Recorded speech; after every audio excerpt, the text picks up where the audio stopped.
हाथ जोड़ के विनती करता हूँ, प्लीज इस वीडियो को स्किप कर दो अगर आपकी उम्र 18 साल से कम है तो, क्योंकि अब मैं एक ऐसे केस के ऊपर बात करने वाला हूँ जिससे सुनकर आपकी रूह कांप जाएगी। एक डॉक्टर जिसे हम भगवान का रूप समझते हैं, उसी ने ऐसा कारनामा कर दिखाया कि इस केस को सुनकर पुलिस के भी होश उड़ गए। देवेंद्र शर्मा अलीगढ़ में रहता था और उसने आयुर्वेदिक डॉक्टर की पढ़ाई की। आयुर्वेदिक का डॉक्टर बना और फिर वो राजस्थान चला गया। राजस्थान में उसने जनता क्लिनिक में प्रैक्टिस शुरू कर दी। जनता क्लिनिक में प्रैक्टिस करने के दौरान उसने वहां से कुछ पैसे इकट्ठा किए और वहीं पर वो 11 साल तक प्रैक्टिस करता रहा। और फिर उसके कुछ दोस्तों ने कहा कि तू गैस एजेंसी की डीलरशिप ले ले और उसमें बहुत पैसा है, और उसने ये काम कर भी लिया। और उसे इस काम में कुछ दलाल टाइप के लोग मिले, 1 लाख रुपया उन्हें दे दिए कि वो उसे गैस एजेंसी की डीलरशिप दिलवाएगा, लेकिन वो पैसे लेकर भाग गई। पैसे लुटाने के बाद फिर से अलीगढ़ आ गया और फिर यहाँ आकर वो एक डॉक्टर के कॉन्टेक्ट में आता है। वो कहता है कि किडनी ट्रांसप्लांट की बहुत बड़ी मांग है और बहुत सारे लोगों को किडनी ट्रांसप्लांट की जरूरत है। डोनर कम है, लेकिन कुछ लोग पैसे देकर भी अपनी किडनी दे देते हैं, क्योंकि एक किडनी के सहारे भी जिंदा रहा जा सकता है। तो इन लोगों ने इलीगल तरीके से किडनी ट्रांसप्लांट, तो इस चीज का काम उन्होंने शुरू कर दिया। एक किडनी ट्रांसप्लांट के नाम पर 5 से 7 लाख रुपए उनके बन जाते थे। लेकिन एक दिन डॉक्टर को लगा कि डोनर तो कम और पैसे देकर खरीदना पड़ता है, तो ऐसा नहीं हो सकता कि लोगों को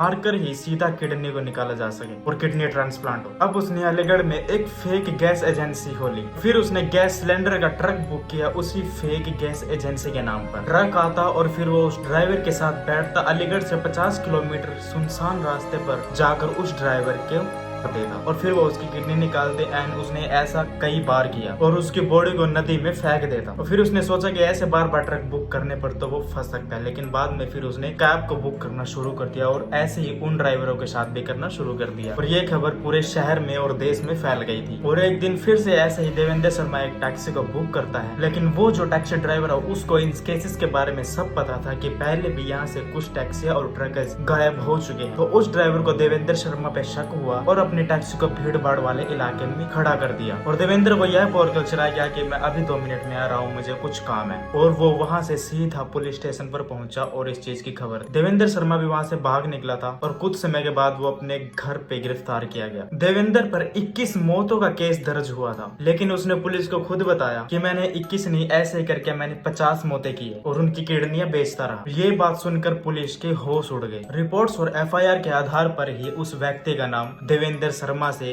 डॉक्टर डेथ रखा गया।